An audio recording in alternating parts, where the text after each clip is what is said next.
میرے اعمال کی اصلاح کرم سے کر دے۔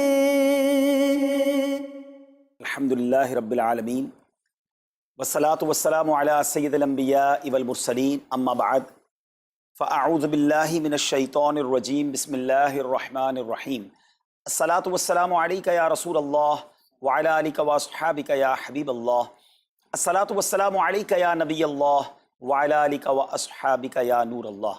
میٹھے میٹھے اسلامی بھائیوں، درود پاک پڑھنے کے بے شمار فضائل و برکات ہیں۔ مصطفیٰ جان رحمت شمع بزم ہدایت صلی اللہ تعالی علیہ وسلم کا فرمان عالی شان ہے کہ جو کوئی شخص مجھ پر ایک بار درود پاک پڑھتا ہے، اللہ تعالیٰ اس پر 10 رحمتیں نازل فرماتا ہے، اس کے 10 گناہوں کو مٹا دیتا ہے اور اس کے 10 درجات کو بلند فرماتا ہے۔ تو سبحان اللہ، ایک درود پاک پر اتنی برکتیں ہیں، تو جو کثرت سے درود پاک پڑھتے ہیں ان کو کتنی برکتیں نصیب ہوتی ہوں گی۔ تو ہم سب کو مل کر کثرت کے ساتھ درود پاک پڑھنے ہیں۔ آئیے مل کر محبت کے ساتھ بآواز بلند درود پاک پڑھ لیں۔ صلو علی الحبیب صلی اللہ تعالی علی محمد صلی اللہ علیہ وسلم۔ میٹھے میٹھے اسلامی بھائیوں، آج جو ہمارا بیان کا موضوع ہے کہ رمضان کا استقبال کیسے کیا جائے، رمضان کی پریپریشن کیسے کی جائے۔ دیکھیں، ہمارے گھر پہ جب کوئی مہمان آتا ہے ہم اس کی تیاری کرتے ہیں، اس کے لیے ہم ایک اچھی یوں سمجھیے کہ پریپریشن کرتے ہیں، اور جیسا مہمان ویسی تیاری۔ جس کے لیے دل میں زیادہ محبت ہوتی ہے اس کے لیے ہم زیادہ تیاری کرتے ہیں۔ تو اب ذرا آپ سوچئے کہ ایسا مہمان جو ہماری مغفرت کروانے آ رہا ہے، ایسا مہمان جو ہمیں بخشوانے آ رہا ہے، تو پھر ہمیں اس کے لیے کتنی کوشش کرنی چاہیے۔ تو آج یہاں پر جو ہم حاضر ہوئے ہیں، اللہ کرے کہ ہم رمضان کا صحیح معنوں میں استقبال کرنے میں کامیاب ہو جائیں۔ رمضان اللہ کا احسان ہے۔ رمضان کی اہمیت کو سمجھنے کے لیے یہی کافی ہے کہ پیارے آقا علیہ الصلوۃ والسلام فرماتے ہیں کہ اگر میری امت کو معلوم ہوتا کہ رمضان کیا ہے تو وہ تمنا کرتے کہ سارا سال ہی رمضان ہو۔ سبحان اللہ۔ مولا علی شیر خدا کرم اللہ تعالی وجہ الکریم کا یہ قول کتنا نرالا ہے۔ آپ فرماتے ہیں اگر اللہ تبارک و تعالیٰ کو اس امت کو عذاب دینا ہوتا تو اس امت کو رمضان اور سورہ اخلاص عطا نہ فرماتا۔ اس کا مطلب کیا ہوا کہ یہ بخشوانے، عذاب سے بچانے کے لیے آ رہا ہے، رحمتیں برسانے کے لیے آ رہا ہے۔ کاروباری لوگ بھی مجھے سن رہے ہوں گے، جس علاقے میں جس اسٹور پر کوئی ڈسکاؤنٹ ہوتا ہے، کوئی اسکیم ہوتی ہے، فائدہ ہوتا ہے، ہم ادھر پہنچ جاتے ہیں۔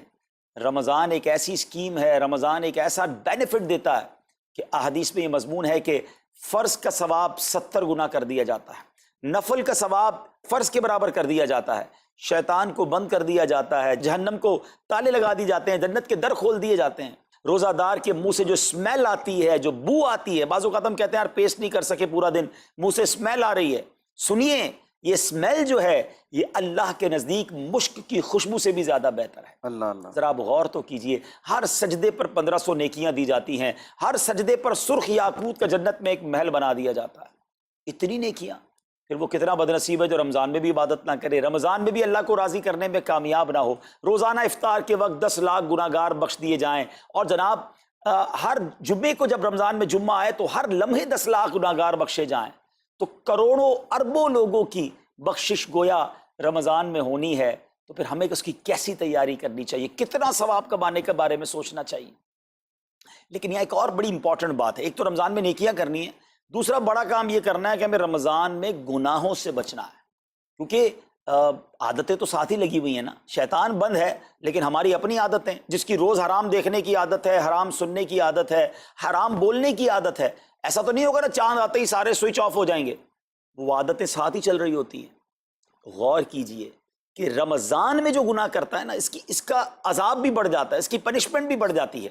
یہ ایسے ہی ہے کہ کوئی مسجد کے اندر آ کے گناہ کرے، تو آپ کہیں گے نا یار خدا کا خوف کرو، مسجد میں ایسا کام کر رہے ہو۔ کوئی مکہ شریف حرم میں اندر جا کر گناہ کرے تو کتنا شدید ہو جائے گا وہ۔ تو رمضان جب اتنا مقدس مہینہ ہے، اس میں گناہ کرنا، اس کی پنشمنٹ بھی زیادہ ہے۔ ایک بار مولا علی شیر خدا کرم اللہ تعالی وجہ الکریم نے ایک قبر والے کا حال دیکھا، اور دیکھا اس قبر والے پر عذاب ہو رہا ہے، اور وہ چلانے لگا، عرض کرنے لگا اے علی میری مدد فرمائیے، اللہ کی بارگاہ میں سفارش کیجئے۔ مولا علی شیر خدا نے ہاتھ اٹھائے کہ اے مولا اسے بخش دے۔ ارشاد ہوا اے علی اس کی سفارش نہ کریں۔ عرض کی مولا وجہ کیا ہے؟ ارشاد فرمائے رمضان کے روزے تو رکھتا تھا مگر رات گناہوں سے باز نہیں آتا تھا۔ روزے رکھ کر گناہ کرنے والے کو اتنا عذاب، تو جو روزے ہی نہ رکھے ایسے بھی لوگ ہیں جو رمضان میں روزے نہیں رکھتے. پلیز اس کو ایزی نہ لیں. ہمیں نہیں معلوم، پتہ نہیں اگلا رمضان پھر نصیب ہوگا کہ نہیں. پچھلے رمضان میں کتنے لوگ تھے جو ہمارے ساتھ تھے، اس رمضان میں نہیں. اور اللہ پہلے تو ہم یہ دعا کرتے ہیں اللہ ہمیں یہ رمضان بھی عطا کر دے. زندگی کا کیا بھروسہ، دنیا کی جو کیفیت آپ کے سامنے ہے کبھی بھی جا سکتے ہیں.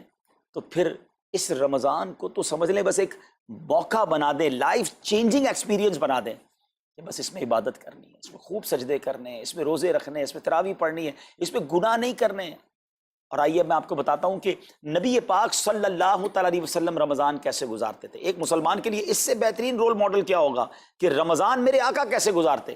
تو مختلف احادیث کا جو سمری ہے وہ یہ ہے کہ نبی پاک علیہ الصلوۃ والسلام عبادت میں کمر بستہ ہو جاتے، بستر پر کم تشریف لاتے.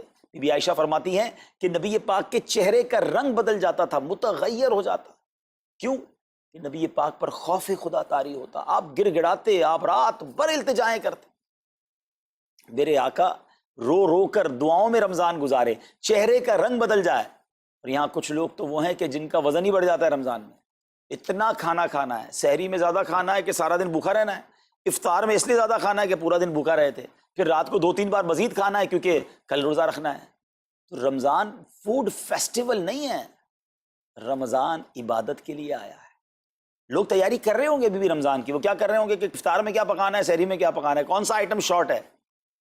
نہیں میرے بیچ اسلامی بات، یہ جو بھوک کا احساس ہے نا روزے میں، اس کی حکمت علماء نے بیان کی ہے کہ بھوک غربت کا احساس دلاتی ہے، فقیری کا احساس دلاتی ہے، بندے کا غرور تکبر بیٹھ جاتا ہے. کتنے نقاہت میں آ جاتے ہیں ہم، ہمت ہی نہیں ہوتی کوئی کام کرنے کی. تو یہ احساس دلاتی ہے کہ تیری اوقات کیا ہے، غریب کیسے زندگی گزارتا ہے، فقیر کیسے زندگی گزارتا ہے. لیکن کچھ لوگ وہ ہیں جن کو بھوک ہی نہیں لگتی کیونکہ وہ اتنا کھا لیتے ہیں یا پھر سوتے ہی رہتے ہیں. روزے کی حکمت یہ نہیں ہے. نبی پاک آنسو بہاتے تھے، آقا کا چہرے کا رنگ بدل جاتا. اور پھر بتایا کہ رمضان میں جب جبریل امین نبی پاک علیہ الصلوۃ والسلام کے پاس آتے تو آقا علیہ الصلوۃ والسلام ان کے ساتھ قرآن پاک کا دور فرماتے. اور پھر ایک اور نبی پاک کا خوبصورت انداز کہ پیارے آقا ویسے تو سب سے بڑھ کر سخی ہیں، مگر جب رمضان آتا تو نبی پاک کا دریائے سخاوت ایسے بہتا تھا جیسے تیز آندھی، بلکہ اس سے بھی زیادہ. اللہ اللہ. یہ 3-4 چیزیں آپ نے اور میں نے پکڑ لینی ہیں. آقا علیہ الصلوۃ والسلام کے پیچھے پیچھے جانا ہے نا جنت میں، ہم نے بھی یہ کام کرنا ہے. یہ راتیں مانگنے کی راتیں ہیں، التجا کرنے کی راتیں ہیں، سجدے کرنے کی راتیں ہیں. ہمیں تہجد بھی پڑھنی ہے، ہمیں انشاءاللہ نوافل بھی پڑھنے ہیں. اور کم از کم قرآن ایک بار تو پورا انڈرسٹینڈ تو کریں نا. تلاوت، ترجمہ، تفسیر کب کریں گے؟ بڑی بڑی ڈگریاں ہیں، بڑے بڑے پاسپورٹ اور جناب بہت سارا سرمایہ ہے، مگر ایک بار بھی قرآن پورا ترجمے اور تفسیر سے نہیں پڑھا ہوگا. بہت سارے لوگ ایسے ہیں. ذرا سوچئے نا. اچھا یہ مہینہ نزول قرآن کا مہینہ ہے، رمضان، اور قرآن کو جو خاص نسبت حاصل ہے نا، تو اس مہینے میں قرآن کو پکڑ لے. ہائے ہائے، اللہ کرے رمضان قرآن کے ساتھ گزرے، ہماری صبح قرآن کے ساتھ ہو، ہماری شام قرآن کے ساتھ ہو، ہم قرآن سمجھنے والے بن جائیں. اچھا میں ایک اور بات بتاؤں آپ کو، مہینہ کتنا پیارا. صرف اس مہینے میں قرآن نازل نہیں ہوا، باقی بھی جو 3 آسمانی کتابیں ہیں نا، زبور، انجیل، توریت، یہ بھی رمضان میں ہی نازل ہوئی ہیں. اللہ کریم نے ان تمام مبارک کتابوں کو نازل کرنے کے لیے رمضان کا مہینہ منتخب فرمایا. اتنا مبارک مہینہ ہے تو ہمیں خوب اس میں تلاوت قرآن کرنی. اور اب دعوت اسلامی نے کتنا آسان کر دیا، تفسیر قرآن عطا فرما دی، صراط الجنان آسان اردو میں، اور پھر جناب اس کو اپلیکیشن پر بھی دے دیا، اس کے PDF بھی جاری کر دیے، ڈاؤن لوڈ کر لیں موبائل میں. اب تو آڈیو تفسیر قرآن بھی آپ کو دے دی. اگر پھر بھی سنیں نہ، پڑھیں نہ، قرآن سے دور رہیں تو یہ ٹھیک نہیں ہے. پلیز اس رمضان کو قرآن کے ساتھ گزاری. اور پھر جو نبی پاک کا یہ جو سخاوت والا انداز ہے نا، صدقہ و خیرات کرنا، ہر سائل کو عطا فرماتے، تو یہ بھی ہمارا ایٹیٹیوڈ ہونا چاہیے کہ خوب دل کھول کر خرچ کریں. سب سے پہلے اپنی پوری زکوٰۃ ادا کریں. یہ اتنی بڑی اب بدقسمتی ہوتی جا رہی ہے. ایسا فیل ہوتا ہے دنیا بھر کے تاجران اور لوگوں سے جب ہم ملتے ہیں کہ جس طرح رمضان کے علاوہ بہت تھوڑی تعداد میں مسلمان نماز پڑھتے ہیں نا 5 ٹائم، ایسا لگتا ہے اب زکوٰۃ بھی بہت کم لوگ ہی دیتے ہیں، پوری زکوٰۃ نہیں دیتے، اندازے سے نکال دی، کیلکولیشن کرتے نہیں ہیں. اور یہ بھی فیلنگز آتی ہیں کہ زکوٰۃ جتنی بڑھتی جاتی ہے نا، ہزاروں میں جس کی زکوٰۃ ہے وہ دے دیتا ہے، لاکھوں والا بھی شاید دے دیتا ہے، لیکن جب زکوٰۃ ہی کروڑوں میں پہنچ جاتی ہے نا تو پھر یہ دل پر بھار پڑنا لگ جاتا ہے، ڈیفیکلٹ لگنا شروع ہو جاتی ہے. بندہ یہ کیوں نہیں سوچتا کہ اگر اللہ پاک نے مجھ پر لاکھوں میں زکوٰۃ ہے تو اللہ نے کروڑوں دیے تو لاکھوں میں زکوٰۃ ہے نا. اگر کروڑوں میں زکوٰۃ ہے تو اربوں ہیں تو کروڑوں میں زکوٰۃ ہے نا. زکوٰۃ کتنی ہے؟ ضروریات زندگی کی تمام چیزوں سے فارغ ہونے کے بعد جو مال تجارت، سونا چاندی، کیش یا پرائز بانڈ، یہ جو اس کی تفصیلات ہیں، اس پر 2.5% ہے. میں ایک اور لاجک سے آپ کو بات سمجھاؤں. اگر اس لاجک سے سمجھیں تو زکوٰۃ تو 1-1.5% بنتی ہے. وہ کیسے؟ ہم سب کے گھر نکل گئے، اس پہ زکوٰۃ نہیں ہے. ہماری گاڑیاں نکل گئیں، اس پہ زکوٰۃ نہیں ہے. جن کی فیکٹریاں ہیں وہ فیکٹریاں بھی مائنس کر دی گئیں. جن کی دکانیں ہیں وہ دکانیں بھی مائنس ہو گئیں. اچھا جناب، اس کے علاوہ اگر کرائے پہ کچھ پراپرٹی دی ہوئی ہے اس پر زکوٰۃ نہیں ہے. اگر ان سب پر زکوٰۃ ہوتی، یعنی جو کچھ میرے پاس ہے ان سب پر ہوتی، تو کتنی زیادہ ہو جاتی. اور اتنی ساری چیزیں نکل گئیں تو پھر تو اگر ٹوٹل پر لگائیں تو 1-1.5% ہی بنتا ہے. تو اب جب سب کچھ نکالنے کے بعد تھوڑے سے مال پر 2.5% ہے اور بھی سال میں ایک بار ہے، تو اس کو بھاری نہ سمجھیں. یہ بربادی ہے جو زکوٰۃ نہیں دیتے. یاد رکھیے گا، حدیث پاک کا مضمون ہے کہ یہ مال کا میل ہے، جس مال سے مل جائے اس مال کو بھی برباد کر دیتا ہے. بربادیاں آتی ہیں، بے سکونیاں آتی ہیں، بیماریاں آتی ہیں. اور آگے جو دے دیتا ہے سبحان اللہ، اس کے بارے میں حدیث پاک میں آتا ہے کہ اپنی زکوٰۃ دے کر اپنے مالوں کو مضبوط قلعوں میں قید کر لو، اپنے مال کو سیکیور کریں.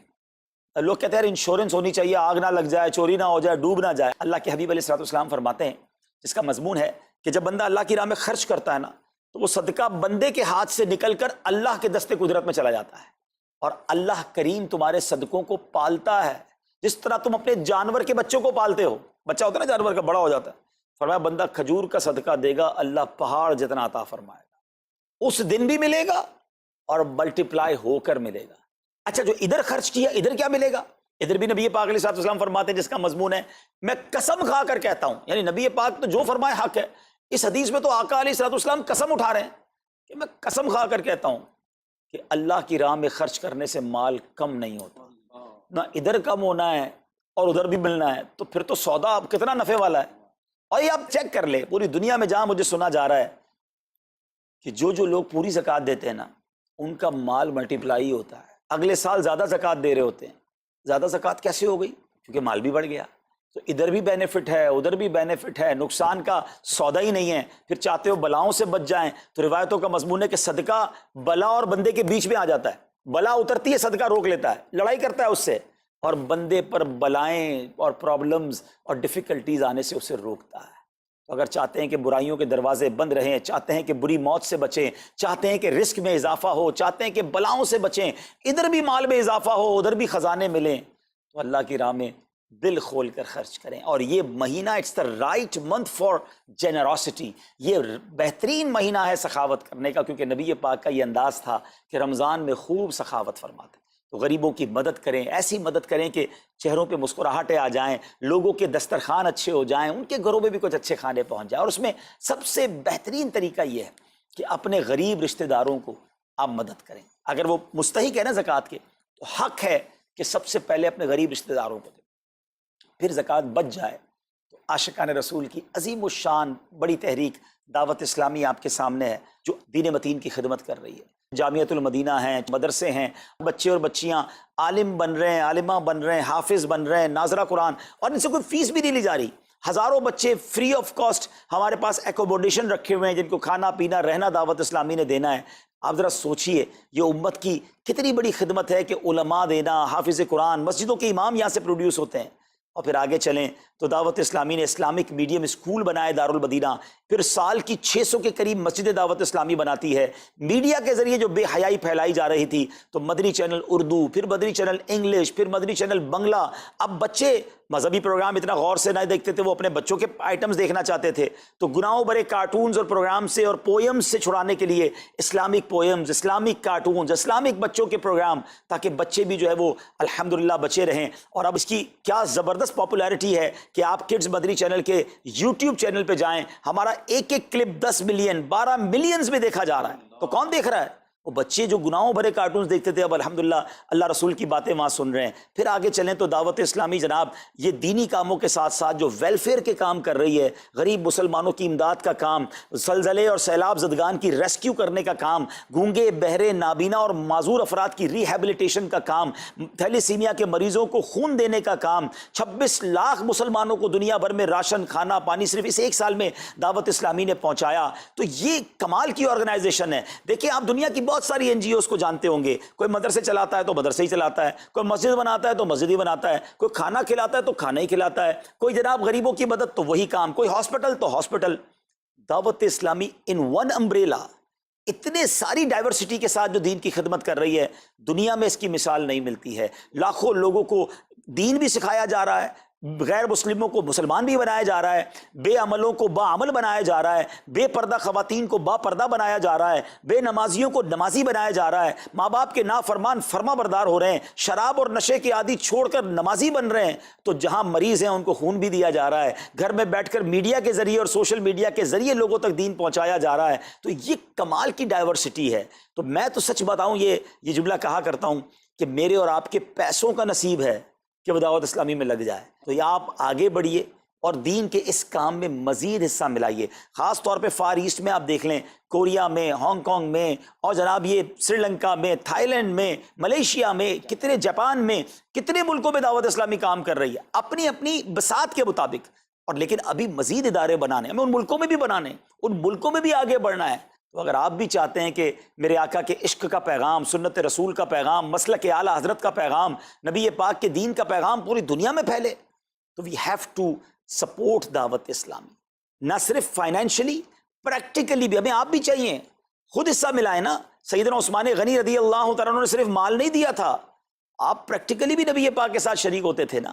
تو آپ اپنے عطیات بھی دیں، اور دنیا کے جن ملکوں میں آپ مجھے سن رہے ہیں وہ دعوت اسلامی والوں کے دستوں بازو بنے۔ کمزوری کہاں نہیں ہوتی، ہاں ہمارے گھر میں کمزوری ہوتی ہے، ہم سب مل کر کام کریں گے تو کمزوریاں بھی دور ہوں گی اور ترقی آ جائے گی، اور ہمیں اس کا ثواب بھی ملے گا۔ تو آج میں دنیا بھر میں جہاں مجھے دیکھ رہے ہیں، پلیز اچھی نیتیں کریں۔ اچھا ایک بات اور سن لیں، ہم بعض اوقات کیا سوچتے ہیں کہ ہمارے ملک کا خرچہ مثال کے طور پہ $20,000 ہے، وہ ہم لوگوں نے کر لیا، اب اور چندے کی کیا ضرورت ہے؟ دعوت اسلامی کسی ایک ملک کی نہیں ہے، انٹرنیشنل دعوت اسلامی کے لیے سوچیں۔ دنیا میں جہاں بھی دین کا کام ہو رہا ہے وہ میرا ہے، یہ میں اپنے ملک اور اپنی سٹی کے بارے میں سوچوں گا تو شاید میں بڑا کام نہ کر سکوں۔ آپ کو تو موقع مل رہا ہے انٹرنیشنلی مدنی کاموں میں اپنا حصہ ملائیں، تو دعوت اسلامی کو دل کھول کر سپورٹ کریں۔ ہم انشاءاللہ جتنے عطیات بڑھیں گے انشاءاللہ مزید مدنی کام بڑھانے کا ارادہ رکھتے ہیں۔ اللہ کریم اپنی بارگاہ میں ہم سب کا جمع ہونا قبول فرمائے اور دل کھول کر خرچ کرنا نصیب فرمائے، اور اس رمضان کو ہماری مغفرت کا ذریعہ بنا دے۔ اس رمضان کو نبی پاک علیہ الصلوۃ والسلام کے نقش قدم کے مطابق چل کر گزارنے کی توفیق عطا فرمائے۔ صلو علی الحبیب صلی اللہ تعالی علی محمد صلی اللہ علیہ وسلم۔ میرے اعمال کی اصلاح کرم سے